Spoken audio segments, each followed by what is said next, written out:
Hello, folks. Welcome back to the 9 to 5 Athlete podcast. And we're actually on a pretty good little milestone today. I'm not sure if our guest knows, but he's episode 100. That has been through 2.5 years, 3 years in the making. We've got to 100 episodes. I think it's been generally pretty consistent. There's been a few weeks here and there where shit's hit the fan and we've not done an episode, but it's been generally something I'm pretty happy with the consistency that we've shown with it. And episode today, I'm actually speaking to someone who I know very little about. I was recommended that this was the man to speak about for this subject, and it's a pretty kind of touchy subject within people around about my area. It's not really spoken about too much, and I think the way that we put it up here is like, I suppose this was going to be the title of the podcast, and it was going to be "How to Get Aff It." I'm sure you'll know what I mean by that, but yeah, how to get Aff It in terms of drugs, cocaine, quite a problem around here, quite a problem in the UK as a whole. But yeah, to welcome our guest, Sean is here with me. How you doing, Sean? Very good, mate. Congratulations, 100 episodes as well. That is absolutely incredible. I read a stat actually. I think if you do over 20 episodes, you're in the top 1% of all podcasts. I mean, as far as I'm aware, that's what I remember. So 100 is an incredible status there. Well done to you. Thank you, mate. It's definitely becoming more and more saturated. So you know for a fact there's going to be so many people that give it a bash, do maybe Mm. 10 episodes, and then go, meh, didn't get too many listens. Let's just give it up. Yeah.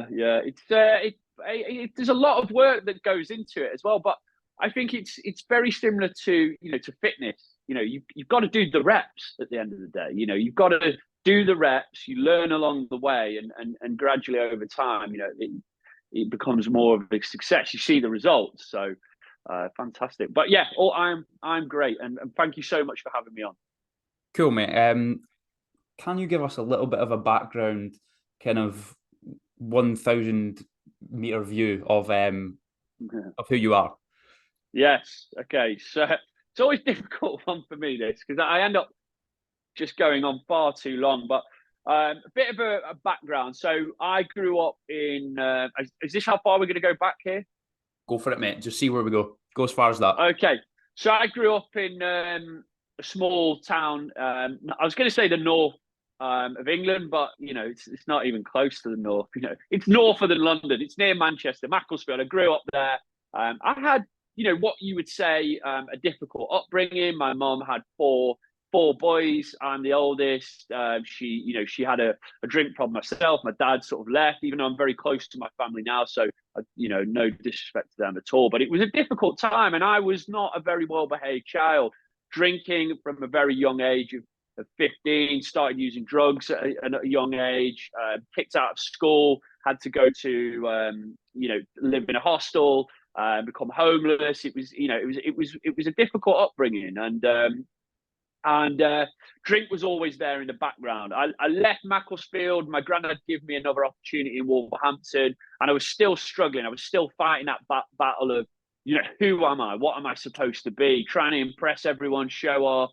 Still drinking, using drugs. This time, the drugs, I must say, was a lot of weed and pills, as opposed to anything heavier. Yeah, and then I found fitness from around the age of 18. I started Thai boxing in Wolverhampton, actually. Again, this is another fact here. Someone's probably going to butcher me on both of these, but apparently Wolverhampton has more champion Thai fighters to come out of any other place in the world outside of Thailand. I think it's somewhere in Holland is second. So I started training at a gym called Firewalker. The owner of that gym was 7 times heavyweight world champion, Kurt Walker. And I really loved it. I really loved that outlet of fitness. And I thought this was a passion. I then got my qualification as a personal trainer, but I wanted to join the military. That was something that I was, when I was a kid, my dad was in the military, only up until I was about 2 or 3, but he was a part of the system, and I loved it. And it was something that I wanted to do. So I decided to go for it. And at 20 years old, I joined the RAF regiment, which is infantry, but for the RAF. It was great. I loved it. It was, it was something that to be honest, I feel that anyone sort of lost with their life who enjoys fitness should give it a go. You know, it really installed a lot of discipline in me. I got to see things that that I never thought I would. I went to Afghanistan in 2010. And it made me, it was a big part of who I am today, even though it's been a rocky road. So just to sort of talk about this though, still at this point, I was still drinking was always a problem for me. You know, I'm the classic alcoholic. Every time I go out, there's a problem, and if it's not every time, eventually that time will come. And there was a couple of incidents when I was in the military where drinking become. I actually got a big scar here. There's a couple of scars that I'm going to point out in this conversation today that have been drink related. But basically, I woke up and I got in a fight with someone and it didn't go my way, and I've got a big scar here on my face. Anyway, so I left the military, went back into the fitness industry, which I absolutely loved. You know, I was confident, I was fit, I was in great shape. After spending 4 years in the military, and then randomly I found a new passion, which was DJing. Me and my brother were living in Southend in Essex at the time. And me and him were very close. We started DJing. We got a lucky break, and that lucky break turned into a decision of, me pursuing this new career as a DJ and leaving my fitness career behind, which is exactly what I did. We moved to London. Anyone who knows sort of house music in London, there's a nightclub called Egg. It's one of the biggest here in the city. And I was a resident there for 4 years. We're actually the second most listed DJs to ever play that club, me and my brother. The Willers Brothers, that was our DJ name. And then we got an opportunity to then move to Berlin to take on a residency in Berlin in Germany, which we did the same. But all in the background, even though everything looked great on social media, we were touring the world. We were, living a new life in Berlin after living in London, DJing together. There was a very negative backdrop to this, and that was drink and drugs. I ended up getting a very bad cocaine addiction, and by very bad, it was daily, use it got to, and that started as just playing every gig, getting on it, going to the after party, and then it would be maybe a couple of times in the week. I had no structure. I'd lost all that discipline. I hadn't trained for pretty much since I left my career in the fitness industry. And Berlin, it got even worse. There was no structure there. Anyone who's been to Berlin would know that city really is, it's a crazy place. There's some crazy parties there. And I lost I really nearly lost everything. So that brought me up to the COVID time, actually, the lockdown, where we lost all the gigs, and then I had to sort of find my new, I basically lost everything, including my gigs. So it gave me an opportunity to sort of sort myself out. Amazon warehouse, actually, it was funny, we were talking about this before the call, Ryan.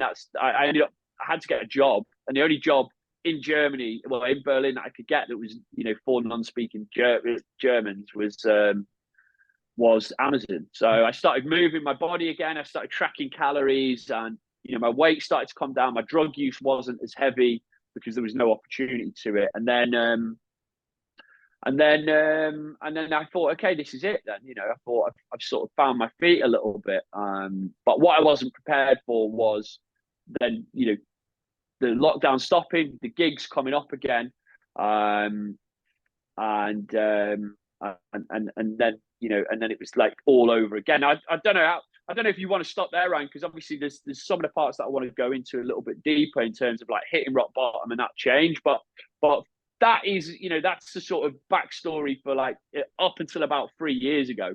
So I just want to stop myself as well, because I've done these before where I've literally talked for about an hour. So yeah, no, mate, I think that kind of like pulls us nicely into the next bit anyway, is that like where about in this journey did the major change happen, and was it when you were at rock bottom? Because I know a lot of people talk about the fact it's like almost like when you're at rock bottom, there's almost no option other than to go up the way and improve. Would you say that's around about that time? Yeah. So when the lockdowns happened, that really gave me a chance of reflection, because when for anyone who's, been addicted to anything or stuck in a cycle, it's very difficult to see that. At the time, nothing was my fault. It was never the cocaine's fault. It was never the drink's fault. It was always something else or someone else's fault. When COVID happened, the lockdowns happened, we lost all my gigs. That sort of then presented an opportunity for me to look at me and think, wow, like, if I keep going on this trajectory, where is my life going to end up? But that was the instigator for change, was just being more aware of it and having reflection. But it wasn't until I officially hit rock bottom was then that was the time I thought, okay, enough's enough. So what happened then is that we ended up moving back to England. We got on a new agency. Loads of gigs were coming in. We had like 10 shows planned. We had a tour of Australia planned, like 4 gigs in New Zealand as well. And this is something that I'd wanted for a long time. My brother had started his own journey as well. He had seen the change in me. He didn't, didn't want the music anymore because something that I'll come into, he realized that was a huge trigger. Do you know what I mean? Like, and he realized that, okay, even though we had some great times, it just wasn't worth pushing on. But for me, there was still that addict in me that wanted to push on, So I claimed that I was going to do all the gigs sober. I said, I'll never drink again, sort of thing. And I went out and I did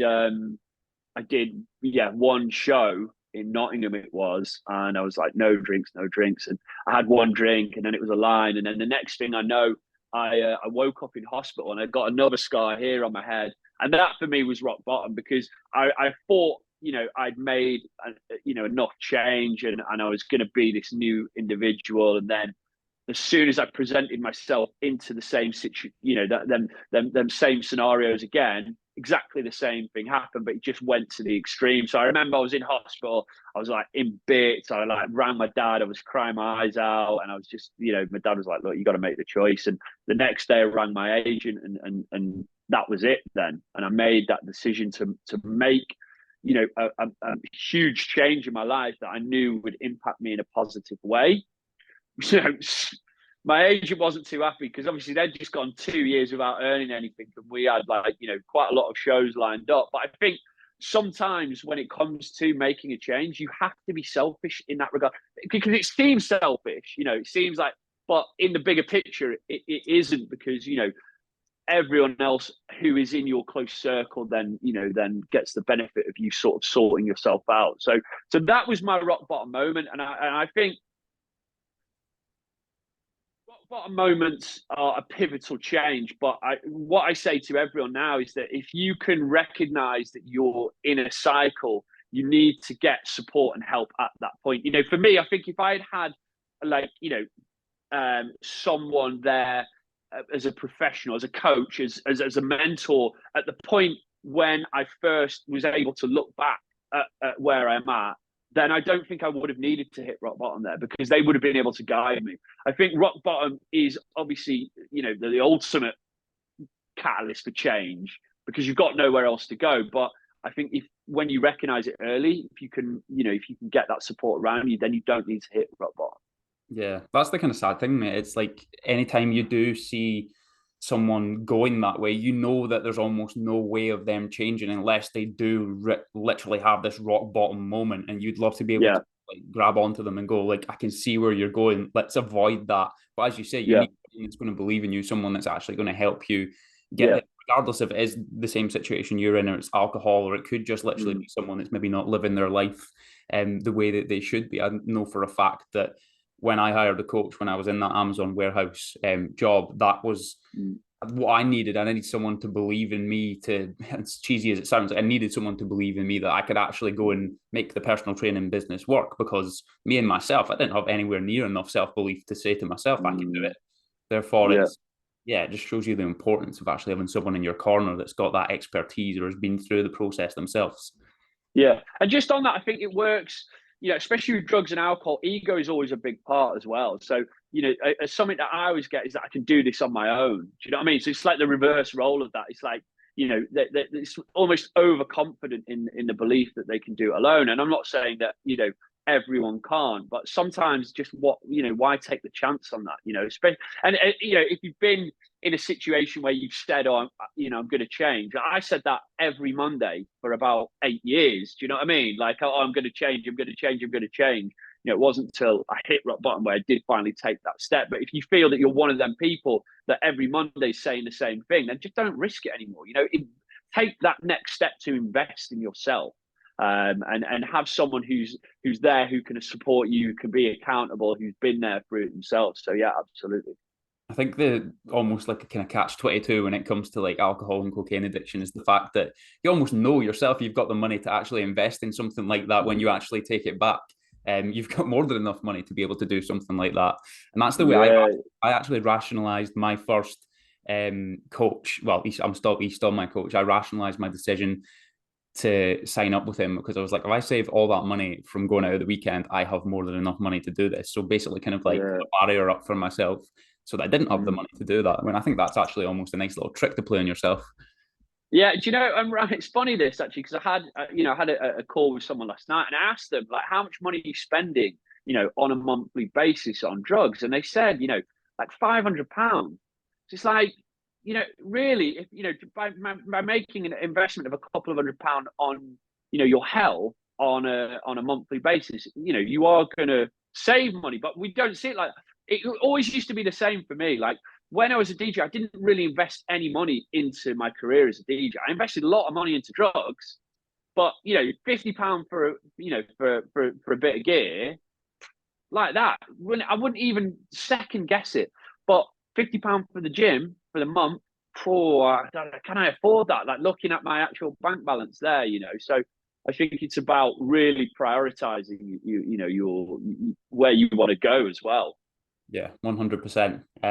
So I think this would be like the $1 million question for someone that is in this situation.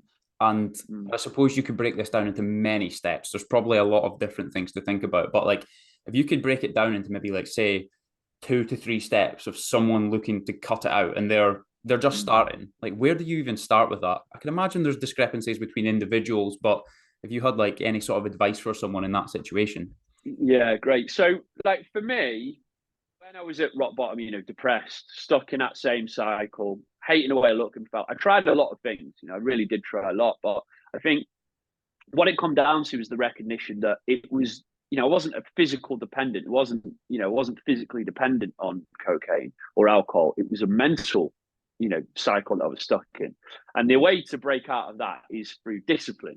Discipline was the absolute key. And I really struggled to find anything that worked for me, discipline, until I started, and this, people really struggle to believe this sometimes, but until I started intermittent fasting. Once I started intermittent fasting, like just pushing myself a little bit more with my eating window, and I was tracking it on an app called Fastic. So it was just a start button. But what I found was that small discipline every day really empowered me and made me realize that actually I'm fully in the control of the decisions that I'm making every day. It's not a higher power. It's not, my brother's fault, my agent's fault. It's not anything. It's me putting myself in a situation where I know that I'm going to use. So for me, like that first step of building discipline through fasting really helps. And the good thing is, again, with fasting is that no matter how busy I was or where I was in the world, it was a discipline that I could always stick to, and I could always lean into that for a small win. I think like once I started to build that discipline, then the next step was like body transformation, like seeing the body change, because it's not the be all and end all. But if you're like on is getting on it all the time, if that's the only thing you do, then just stopping isn't going to be enough. Just saying, oh, don't do it, and sitting it isn't going to be enough. You need to fill that void. So first, you've got to become more disciplined. Then changing the body is the ultimate goal there, because that gives you something else to focus into. Like once I started seeing my body change, like seeing my abs, I ain't seen them for like 10 years. I was like, okay, well, this is, you know what I mean? This is good now. And the good thing is with body transformation is even, again, even with coach, I've got my own coach when it comes to, transformation, for the same reason that, all of us at the top do, because we want that accountability. But I think even seeing, when you start to see that body change, even with a coach putting the program out, you still got to put in the work. You still got to be disciplined enough to turn up every day. And I think that fasting for the discipline, then seeing my body change, I was like, okay, I'm in control here. And then lastly is patience. I think, just it's not going to be, it's not going to be a linear progress at the end of the day. There's going to be a lot of down days. There's going to be a lot of up days. It's going to be relapsing not for everyone, but for a lot of it, me included, which no doubt we'll get into. Patience and realize it's not going to happen overnight. I was stuck in that same cycle for 8 years, going out, partying, playing, and then by the end of it, I was just sat in the studio trying to make music, but really it was just an excuse to make drugs. Like, I was stuck in that cycle for years. Like, I couldn't just expect that after 4, 8, 12 weeks, I was going to be a completely changed individual. It took time. And I think that's, another thing that you really have to think about. You've got to build discipline. You've got to change the body through exercise, nutrition, but you've also got to be patient in that change. You've got to learn along the way. Yeah, mate, I think that's absolutely perfect. And I think impulse control is just the main thing that was bringing in my brain there. Is like when you're fasting, it is the impulse to go and grab whatever that is that you want to eat. It's when you're going through body transformation, you're maybe tracking calories. It's the discipline, it's the impulse control to not then go to the cupboard, or it's the discipline to go to the gym, or whatever that may be. Yeah. I think when you've developed, and I certainly found that, like, I went through a whole load of different kind of cuts and bulks and that in my youth, and I didn't do it the right way. I was using some of the wrong methods and pushing my body to its absolute limits. But I know now, as I stand here today, that served me so well for the discipline that I hold with my life now, because I know for a fact I can knock my calories down to 1,700 and stick to it for about a month. I felt like shit, but it's some discipline that's actually been able to carry on to the rest of my life. Yeah, absolutely. I think discipline is such a key, and that's one thing that I really resonated with my own journey. Is like, when I was in the military, obviously discipline was such a big thing. And I think that's why from when I was 20 to once I come out of the military, I was so focused. And that's, again, being that disciplined and focused allowed me to even start this career as a DJ, because it can come from nowhere. But because I was so disciplined and so focused, I was like, right, this is what I want to do now. I was messaging everyone. I was practicing my mixing and trying to make music from no knowledge at all. Because of that discipline, it got me to, I mean, obviously I wasn't Calvin Harris or something, but it was a half decent career, and that's one thing that I reconnected with fasting and seeing the body change, and that reminded me, okay, discipline is so important if you want to see any sort of change in your body. And the discipline with food is the ultimate one, because if you can be disciplined with food, you can do anything, because food is always around us all the time. It's so accessible these days.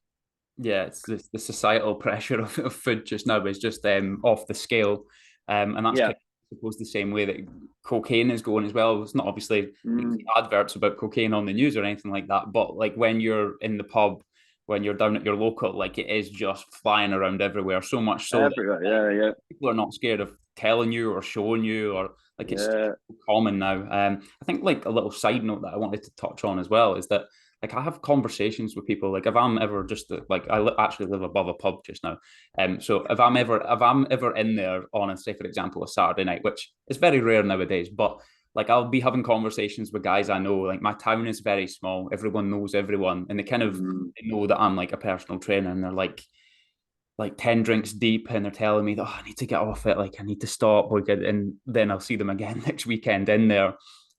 What do you think about environment? Because obviously, like, you were in the high octane cocaine environment when it comes to DJing. Like, how do you remove yourself or stop yourself from taking cocaine when you are in these environments? Is it a case of removing yourself, or is there, what would you say about that? Yeah, great question. I think, it comes back to that self-reflection. Like, if you're in the pub every weekend, right, and then every Monday you're waking up depressed, then you've got to realize that going to the pub isn't serving you anymore. That's even like, some people always ask me all the time, like, don't you want to start DJing again? And it's like, no, I knew that if I didn't remove myself from that situation, my life would always be, it would be miserable. Okay, I'd get the highs of like one evening, but then it would be followed by 5 days of depression. And I think it is a big factor of removing yourself from certain triggers for sure. But, obviously a lot of people are scared of that because they think, what are they going to do? But what you'll find is, in this journey, you'll learn something completely new about yourself, So I think the big one is understanding your triggers, and then you've got to be realistic with yourself. If you are getting on it every weekend in the pub, then don't expect to go in the pub and just say you're not going to drink, because it won't happen. You've got to remove yourself. You've got to start working on your discipline. You've got to start looking at new alternative focuses, and then just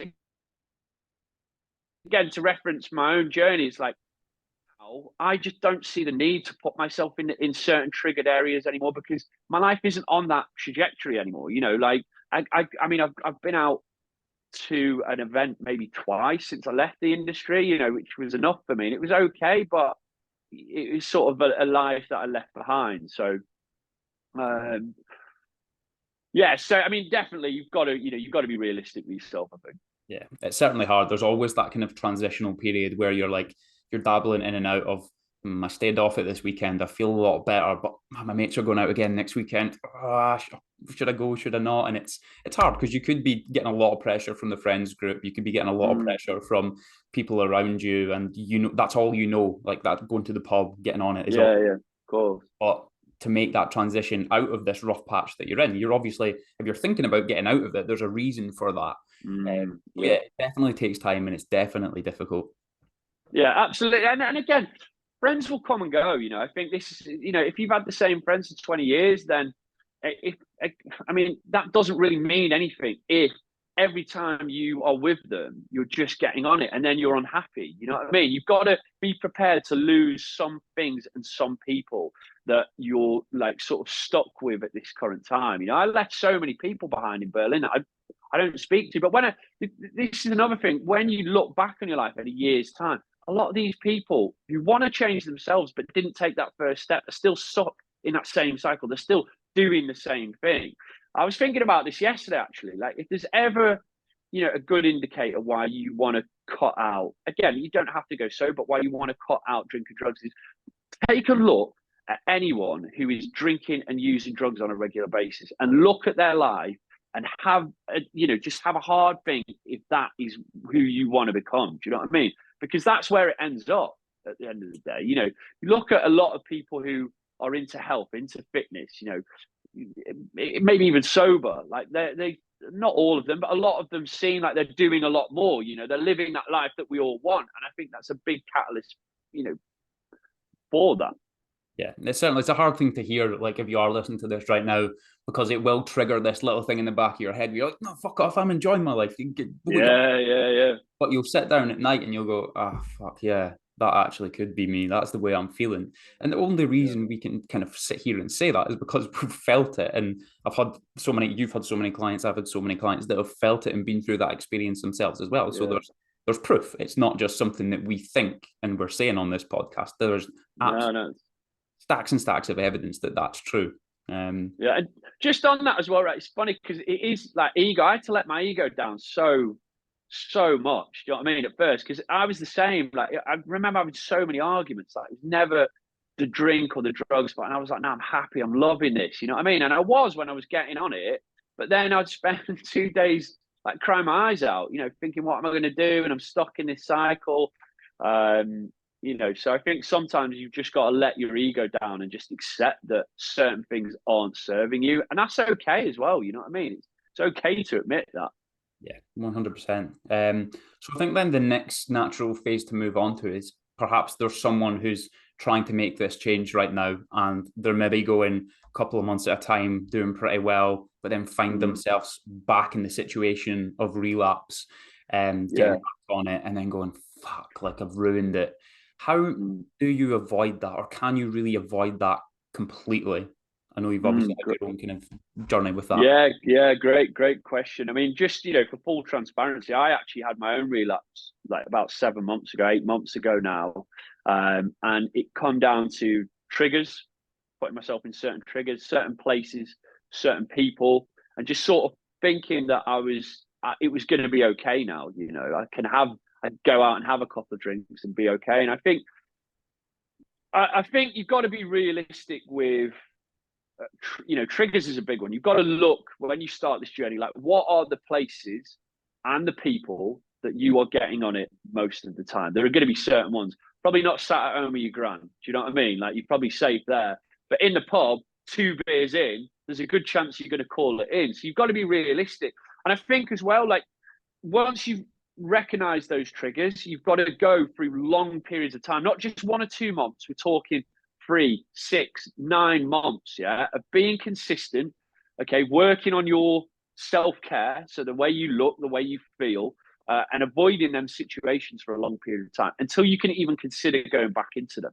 Because prior to that, I've probably avoided them situations for like 2 years since I'd moved back to England, and that was a long period of time. And even before that, I was working on myself for 2 years prior to that as well, So, and I think once you go through bigger periods of time without it, you start to realize that feeling 100% yourself every single day isn't worth, like for me now, after I had that relapse, what I realized is it's not even worth me putting myself in a trigger for the chance that I could relapse, because I know, even though I'm not going to even lie it, having a line of gear is a great feeling for about half an hour. And then I play catch up for the whole night up until the next day, because it was always a 2-day bender, spend a shitload of money that I could have spent on something nice. And then I spend 4 days being depressed after that. I get nothing done. I hide away. I pretend like, I just avoid all the people that I said that I wasn't going to get it on with. And then, and then you start to come back around and think, why did I do that? And that's now, I think that is the biggest way to avoid a relapse, is avoiding your places and people, so triggers, and working on yourself for a long period of time and just realizing how fucking good it is to feel 100% you all the time without having that one high and then them lows, of being hungover. Because I don't care who you are, every single person who gets on it feels like shit on a Monday, Tuesday, Wednesday. You feel like death. You don't get anything done. You're not productive. You're probably miserable. You know what I mean? If you've got kids, you're probably not putting your full attention into your kids. Your missus isn't happy with you. You're looking at your bank balance. You spent a load of money again. You're not getting anything done. You're probably not doing the best you can at work. Like, is it worth it just to sit in a pub or go to a party that you've probably been to and just, it's not. So I think that's what you've got to do. And that goes back to like how I said about, that fasting, transformation and patience. Like you've got to do that for a long period of time. Once you do, then it makes the chance of trying to avoid a relapse much easier for you. Yeah, I think that's like a great framework to put in place. And I've had this conversation with a load of people, a load of clients, is that to step into at least 6 months of just dedicated, almost like monk mode. Like you're going to seem like to your friends. You're going to seem like a hermit. You're maybe going to seem like this guy doesn't really go out too much and doesn't really do much. And everyone's going to be a bit like, what's he up to? But giving yourself that time and space to feel 100%, to actually give yourself time to think and just maybe be a little bit bored with what you're doing. You're not going to all these fun things at weekends, can give you the time and space to be able to really figure out what you want to do with your life, how you're going to feel when you're sober and when you're off it. And I could probably stand on a hill and say this, is that like you will come up with some really positive answers off the back of that, and you will be so much clearer on what you want your life to look like. But because we get caught in this week by week cycle of going out, you never give yourself a chance to think. You're just totally in this fucking recover, go again, recover, go again. Yeah, absolutely. And again, that's why, for me, having that chance of reflection gave me that point of view for sure. I think you've got to relax. But not only that as well. Like I've done both. I've done the getting in at 5 a.m. For years after years, and now I get up at 5 a.m. and I'll tell you which life I prefer.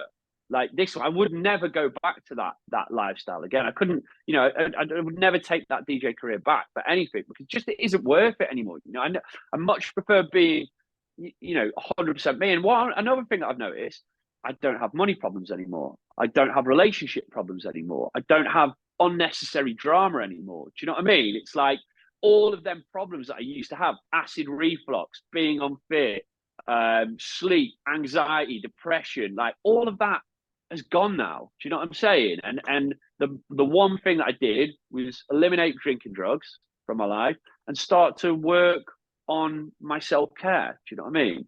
Yeah, that's it. Like, and I think I'd already mentioned this before, but every single client that I've ever spoken to that has been in that space, been in that life, who is now in this kind of fitness self-care life, and you don't have to be this completely 100% on it all the time fitness guy, No, not at all. but every single one of these people, if I asked them, what would you rather be doing right now? Would you rather be doing this or rather be going back to your old life when you were staying out until Monday morning every single weekend? And 0% of them have said they would rather go back to that life. So it's just so much proof, so much evidence to suggest that you should be looking at something like this.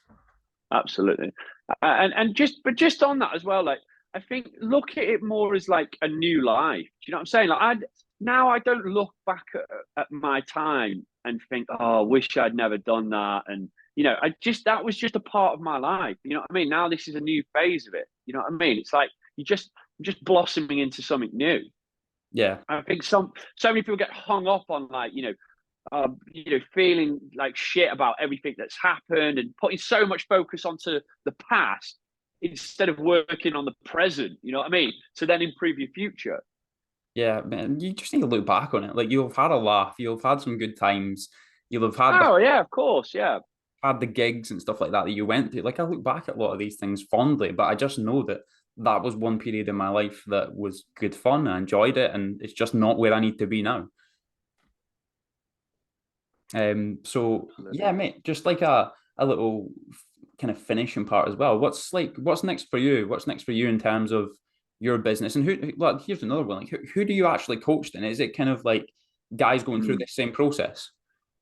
Yeah, so we work with a lot of creatives and successful business entrepreneurs who are extremely busy but caught in this cycle of drink drugs at the weekend, maybe a bit more, and want to really make that change on their physical and mental health through changing their lifestyle. So that's sort of who we work. So when I first set up the business, actually, we were just working with people in the music industry. But what I realized is that people struggling with drug and alcohol use extends far beyond that, to just people listening to house music. It's your business owners, your people in Canary Wharf.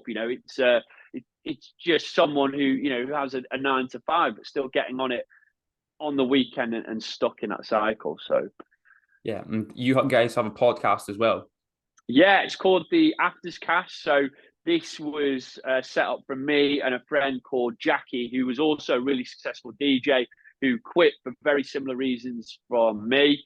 He actually come on board with Willer's Fitness, which is my coaching business, for 12 weeks, had an incredible body transformation. We've become a lot closer through that and just started to talk about, in the music industry, in the creative industry, everyone just shows you the good stuff. They just want to show you like, them playing or making music or the end product. No one talks about, what it takes to become, someone of any credibility within the music scene, and also what it's like when you get to the top. So yeah, we set that up. We're on episode, I think we've recorded 23 episodes now, and that goes out every Monday on all major platforms. Quality, mate. Thank you very much. And for you, what's next? What takes you to the next level? Like, what's the next ambition in terms of you personally and your business? Yeah, fantastic. So for me personally, I have set myself my own target this year to get into the best shape I've ever been in, which I'm currently in the process of, which is going to end the 1st of June. I think it's really important, no matter where you get in this journey, to still keep challenging yourself from time to time, so you don't get caught in that lull. Willer's Fitness is growing massively. We're working in around 15 countries around the world at the moment, and we want to just keep growing the business, but also just to make sure that we can reach as many people as possible, to let them know that no matter where you are in your journey, whether that's with alcohol or drugs or just being stuck in that cycle, like you can make that change. We've got some really exciting projects coming up with retreats in Ibiza in September, and some big things happening for the podcast in terms of guests on there, and we're also going to be looking to take it on the road, so doing seminars throughout the world. So watch out for that. Amazing, mate. That'll be an alternative version of Ibiza to probably one that you're used to. What do you know? What's funny? What actually started Willer's Fitness was one of my friends is lives in Ibiza, and he come on board for 12 weeks when I first started and pushed it out to loads of people. Then I ended up moving to Ibiza for the winter, and I spent 4 months there, and it was like the first time I'd ever been to Ibiza sober, and it just completely changed my my eyes on it. Now I go over to the island like 4 times a year and never drink, go on sort of excursions and running around the island and stuff like that. So that's what we're actually trying to do is bring, a new perspective on people doing like trips and stag do's as well. Like, looking at doing them a lot more things sober to give people the option and just to show them you don't like Ibiza, for example, is such a beautiful island. But 99.9% of people who've been there have no idea, me included, until, a couple of years ago, because all I'd ever done is just gone out, got completely wrecked at one of the clubs, spent a fortune, woke up and then repeated that for like 4 or 5 days. So, yeah, amazing, mate. I think I did the exact same last year, actually. I went to Ibiza in October and seen it for like a completely different, like I've been to Magaluf and all those sort of places, and like you never really see these places. You're there, but you don't see them. You see the inside of an Irish pub, and that's probably about it. Yeah. But yeah, mate, thank you very much for that. I'm sure there's going to be a load of people from my hometown and from the surrounding areas that listen to this, and it's gonna maybe just click something in their brain, maybe trigger them just that little bit to make a change. So mate, keep doing what you're doing. It's amazing stuff, mate. Massively making a difference. Yeah, appreciate that, Ryan. Thanks for having me on, mate. Thank you, mate.